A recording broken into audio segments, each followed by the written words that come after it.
Hello, everybody, and welcome back to Recover Alaska's First Taste, a monthly series normalizing sober and sober-curious lifestyles through candid conversations and taste-testing mocktails handcrafted by bartenders who can make more than just a cocktail.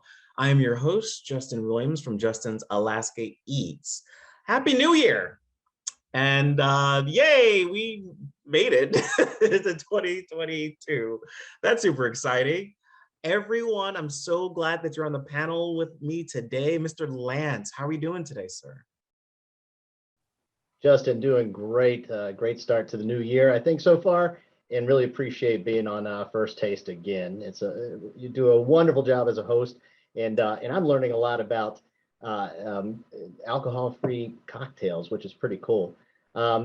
I'm Lance again, and from Norton Sound Health Corporation. Work there as the Administrative Director for Behavioral Health Services up in Nome, and been here for close to 17 years. This is home now. That is awesome. Yeah, and it is exciting too how much we are learning about zero proof cocktails. I feel like an encyclopedia now, so that's really good. Miss Tiffany, welcome back. How are you doing today? Thank you, Justin. I'm doing really well.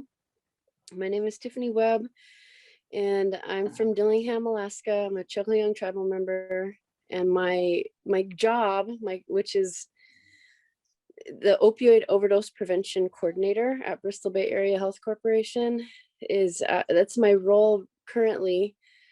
It involves like the prevention work intersects with all these other things. So it's a lot more than just opioids, but that is my title at the moment. So thank you so much. Yeah, absolutely. Thank you for joining us. Happy New Year to you, and Emily, to you as well. How are you doing this January? I'm doing well, Justin. Happy New Year to everybody. I hope everyone had a safe and, if not sober, at least mindful drinking holiday season and New Year. And I'm happy to be joining you guys again and be back at it, learning about some spirit-free cocktails. So if anyone's just now joining us, my name's Emily Green. I'm the operations manager and sober bartender here at Willowa Social. And I've been sober since April of 2018, and I've got 3.5 years down and a lifetime to go. So I'm excited to talk about my journey and help learning some craft cocktailing without the spirits. So thanks a lot. Thanks for being here. And I'm gonna be honest, the drink that we have for this month, it's probably the best one that I think I've had, or at least have made in the past couple of months. I'm thrilled. I usually go for sours. This one is really, really sweet and fruity, which is right up my alley. So I'm super, super excited. It's dry January. First of all, did any of you guys know that? I mean, every January is dry January for me, Justin. So I don't really pay attention to what the trends are. Excellent. See, there you go. I had no idea. So one of the things I like about being the host of First Taste is knowing that, like, you know, what the month represents. Dry January. I never even heard of that before. But I'm really excited to celebrate and observe and promote that. So, you know, whether you've decided to take a break from drinking alcohol this month or continuing another year of complete sobriety, you know, we're gonna help you start the new year off right with some tips and a zero proof drink to keep your goals on track. One that I am such a huge fan of, like I just said. Miss Emily, what are we drinking this month?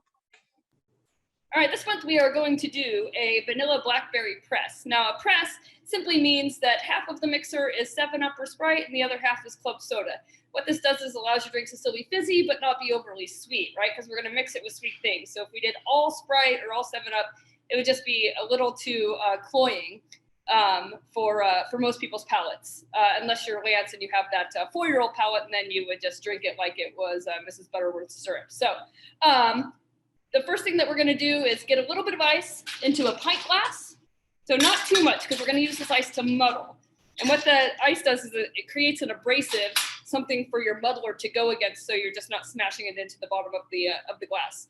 The next thing you're going to want to do is take 5 or 6 large blackberries. We're just going to dump those into the glass. Don't worry, I've got more. Here's what I found. We're just going to dump those into the glass. So we've got our blackberries in the glass. And then, as we talked about in the previous episodes, you're going to want to have something sour, something citrusy, right? You need that citric acid to break up the sweetness of your cocktail, right? So we're just going to drop those in there.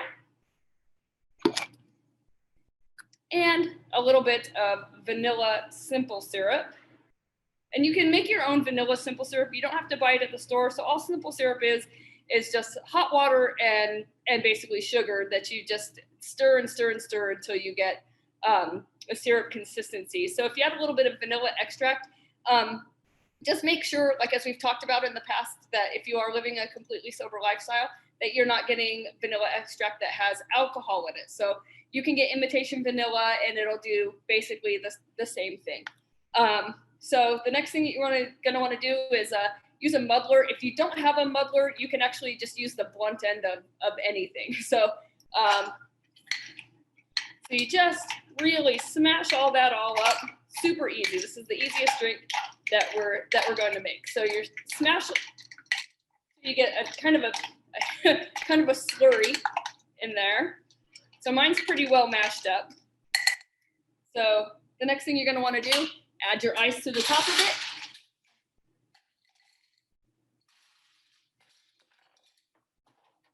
Bing, bang, boom. And then this is really important because you don't want your drink to be too sweet. So I like to add my 7-Up first. I'm using Sprite here. So about halfway with the 7-Up, and then halfway with club soda or seltzer. The next thing you're going to want to do, give that a stir. Make sure that your drink is nice and mixed up. And then garnish with a lime wedge.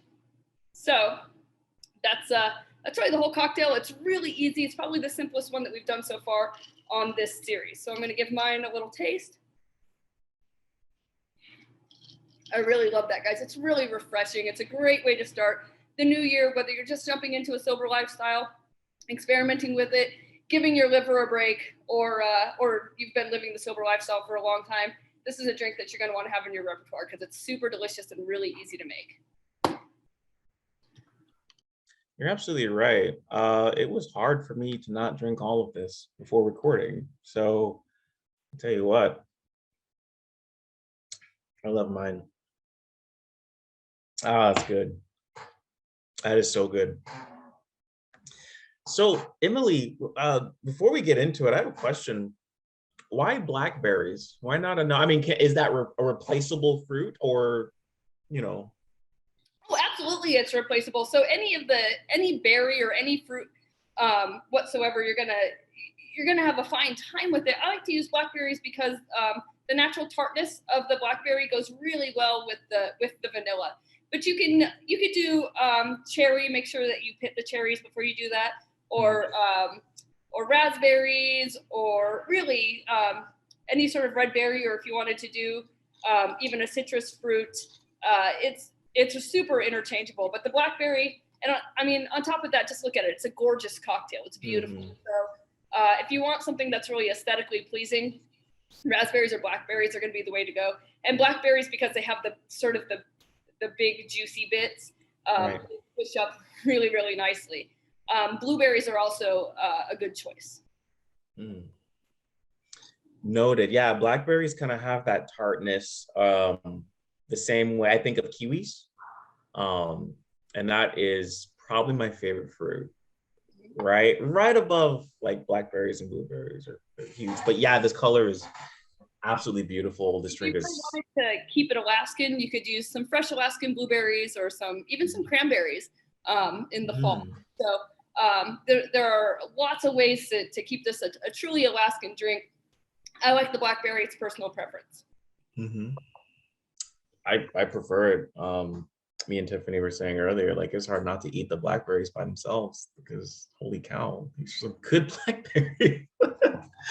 Absolutely delicious. But let's get into it. Let's talk about dry January. I like this concept of dry January, you know.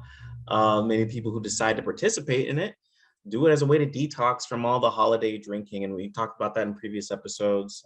Just, you know, a couple of steps to protect yourself from drinking when, you know, Thanksgiving comes around and Christmas comes around, and especially New Year's, it gets really tough sometimes, especially if you're just trying to stop altogether.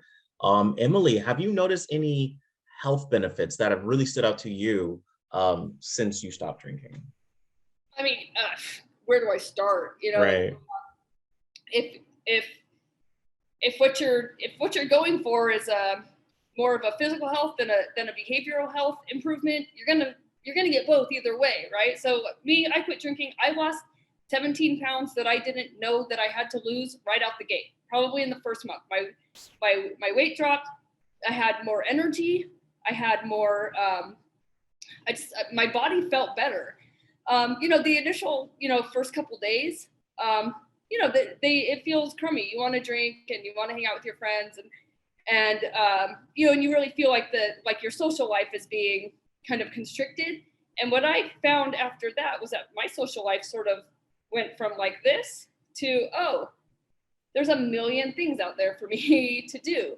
So what I did, just a personal anecdote, is that I decided if I could make it to a year of sobriety, I would start training, and I would do the AIDS Life Cycle annual fundraiser to raise money for people living with HIV and AIDS. It's a 545-mile bicycle ride from San Francisco to Los Angeles. And that year, the first year I rode, 2019, my group, or the entire group, raised almost $17 million for people living with HIV and AIDS in the United States. So it's something that I had always said, I really want to do this. I wish I had the money. I wish I had the energy. I wish I had all of these things. I wish. And then I quit drinking. And all of a sudden I had the money to buy the gear I needed. I had the energy to put into training. And I had the self-confidence that, you know, if I could walk away from my addiction that had been my addiction for 20 years of my life for a year, then I could do anything.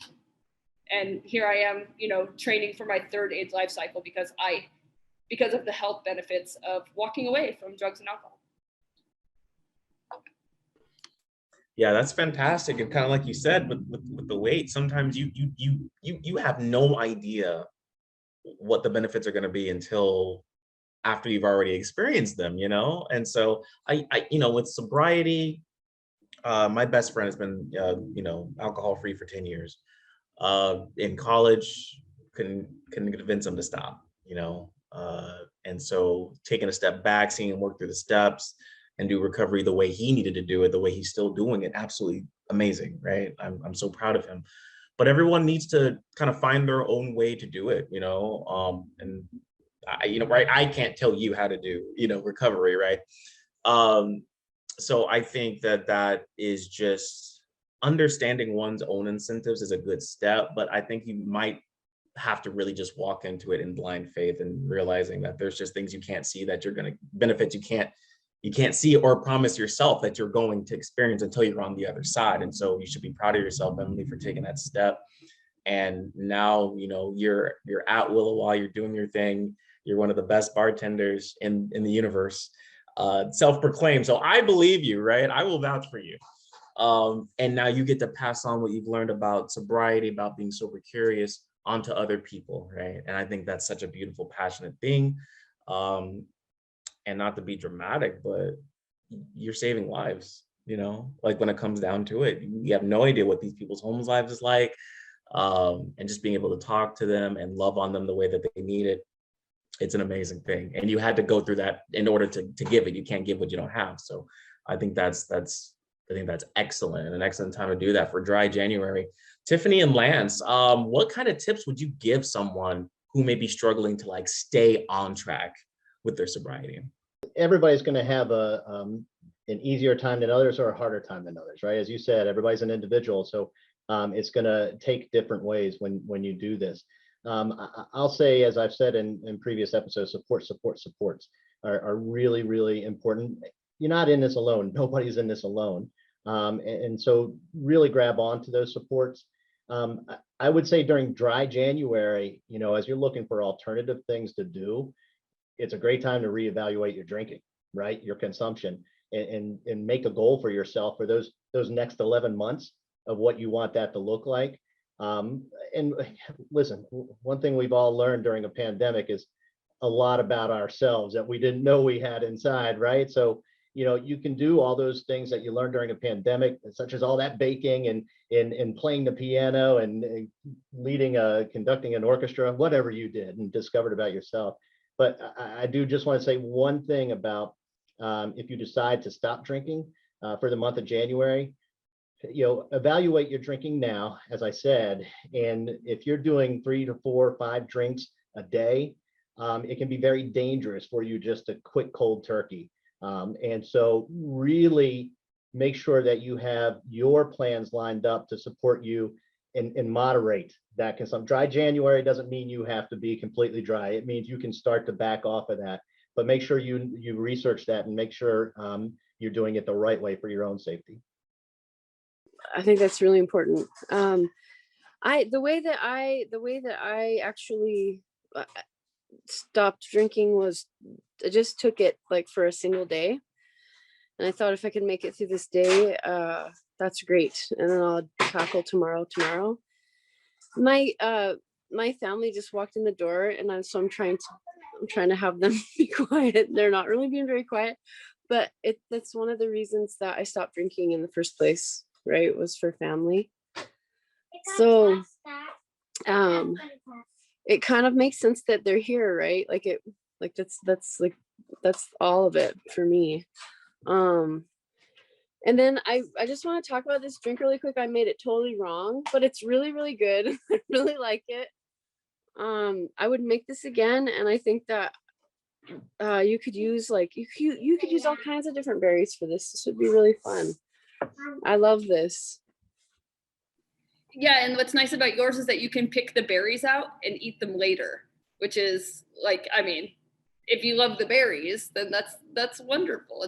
That's kind of a little bonus for you. I cannot pick the berries out of mine. I can just suck them up through my straw, which is also fine.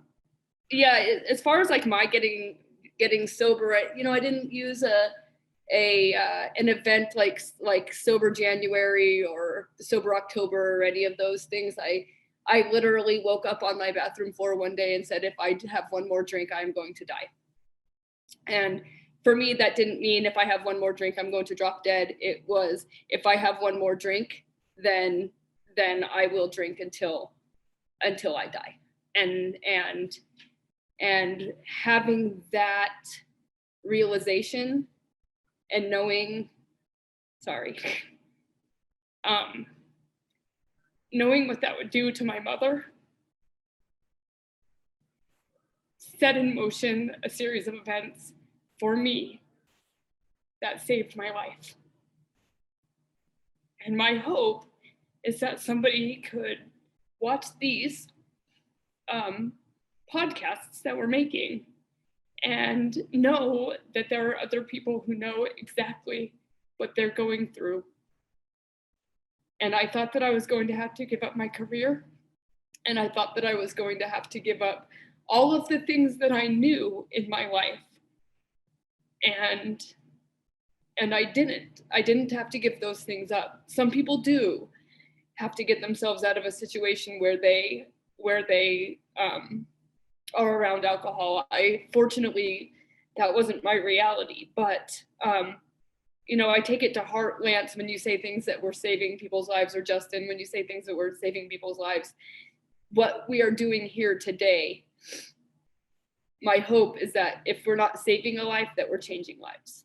So I apologize for getting a little bit emotional about my sobriety, but that's the reality. That's my reality. So, apologize for getting a little raw there, but that's really what people who are living in recovery every single day, this is the reality. Yeah, Emily, how dare you be honest with us? That's not what we're about.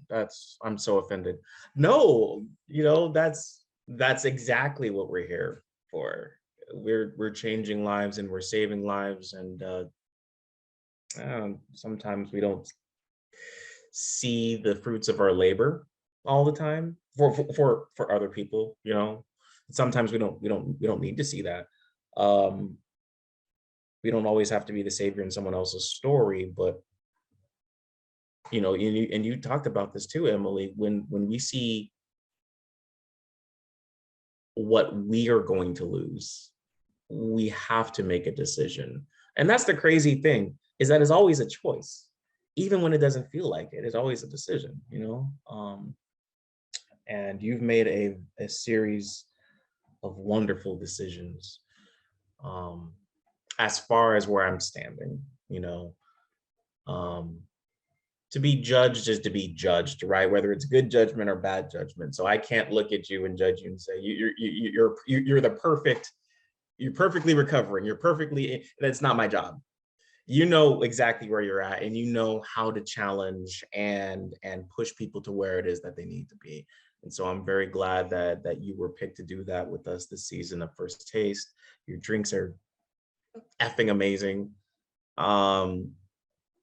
I can't stop drinking this. This is so good. Tiffany, what are you giving this? You said you did it wrong and it probably tastes better. What in the world, what are you gonna give this? 1 out of 5? I would say 5 out of 5. I'm not, Heck yeah. all the drinks that we've made that make me want to say cuss words, they're really good.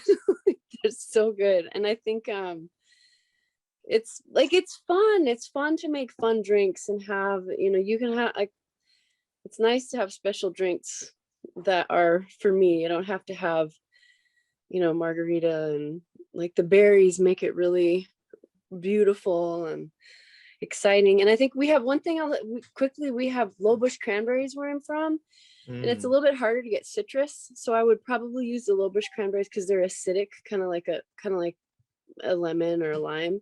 And I would probably use those if I made it at home with some other berries. Yeah. Right on. Lance, Yeah. what are you rating this bad boy? I'm giving this bad boy a 5. And let me, and thank you, Emily, for sharing and the zero proof cocktails and your story. It's right there. And none of us said, and we should have said during dry January, something you can do is practice your zero proof cocktails. That would be a good one to do. There you go. That's a magnificent tip. I certainly will be doing that. Fail as I might, I will definitely try. And Emily, last but not least, what are you giving this? What are you rating this guy? You know, this one went in as my least favorite cocktail, and I'm really surprised since we've done, I don't know, that I think this one is now my favorite cocktail. It's so refreshing that I think I'm going to say that this is, you know, this is a 6.5 out of 5. And I'm only saying that because my last cocktail I rated a 6 out of 5, and I think this one is actually better. So yeah, out of all of them, this is my favorite one. I'm super proud of this drink. Yeah, as you should be. This is definitely my favorite one. I would definitely give it a 5 out of 5 for sure. I could do it completely horrendously wrong and it would still turn out perfect, just like Tiffany said. Thank you guys so much for joining me in January. This has been Recover Alaska's First Taste. If you like what you saw, like it, love it, share it, however, by whatever means you may. Don't forget to visit Emily over at Willowa to try more zero proof cocktails like this. We'll see you next time. Take care, guys.